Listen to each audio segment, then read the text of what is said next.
उटंगन नदी में डूबे लोगों में से अभी सभी को बाहर नहीं निकाला जा सका है। उटंगन नदी में मूर्ति विसर्जन के दौरान 12 लोग मौत के जिस गड्ढे में समा गए वो सीन दोहराने की प्रक्रिया में आखिरकार मिल ही गया।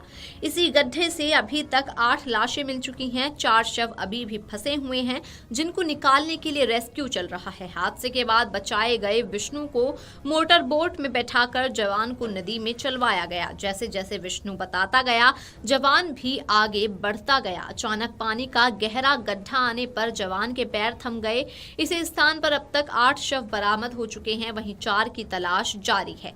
इससे जिला प्रशासन और तलाशी अभियान में लगी टीमों को अंदाजा हो गया कि गड्ढे में ही सभी लोग फंसे थे। उटंगन में डूबे युवकों की तलाश के लिए अभियान अभी जारी है। उटंगन में 3 से 4 फीट ही पानी था, उसमें डूबने की घटना कैसे हुई, ये सवाल अब भी बना हुआ है। आखिर ऐसा क्या हुआ है जिससे 12 लोग एक साथ डूब गए? इनको बाहर निकालने के लिए क्या कुछ नहीं करना पड़ा? एसडीआरएफ, एनडीआरएफ के अलावा सेना की टीम भी लगी है। प्रशासनिक अधिकारी और तलाशी अभियान में लगी टीमों ने इस सवाल का जवाब पता करने के लिए घटना के बाद बचे विष्णु को मंगलवार सुबह घटनास्थल पर बुलाया। उसे मोटर बोट में बैठाया गया। पानी में एक जवान को खड़ा कर दिया गया। विष्णु से पूछा गया कि घटना के समय कैसे लोग अंदर गए थे। उसने बताया कि गांव से मूर्ति लेकर आने के बाद सबसे पहले उसको किनारे पर आए। यहाँ पर पानी कम था इसलिए प्रतिमा को वहीं पर रख दिया। 5 युवक पानी में अंदर जाने लगे। ये देखना था कि पानी कहाँ पर सबसे ज्यादा है। सीन दोहराने के लिए एक स्कूबा डाइवर को नदी में चलाया गया। विष्णु मोटर बोट पर बैठा था। वो आगे घटनास्थल की तरफ जवान को ले गया जहां 12 लोग डूबे थे। विष्णु ने बताया कि घटना वाले दिन 5 साथी आगे चल रहे थे और वो अचानक गड्ढे में गिर गए। उनके डूबने पर पीछे चल रहा वो और अन्य 7 युवक बचाने के लिए पहले वाले युवकों की तरफ बढ़ गए, मगर वो भी गड्ढे में डूब गए। वो इसलिए बच गया था क्योंकि उसके हाथ में नदी में बनी दीवार का पत्थर आ गया। उसे गांव के एक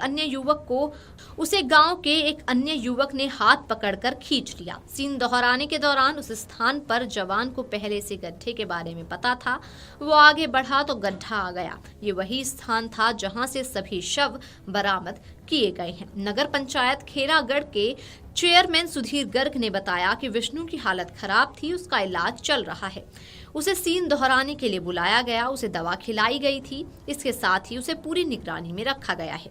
राजस्थान सरकार की लापरवाही ने उटंगन नदी में डूबे लोगों की तलाश के लिए चल रहे बचाव अभियान को मुश्किल बना दिया।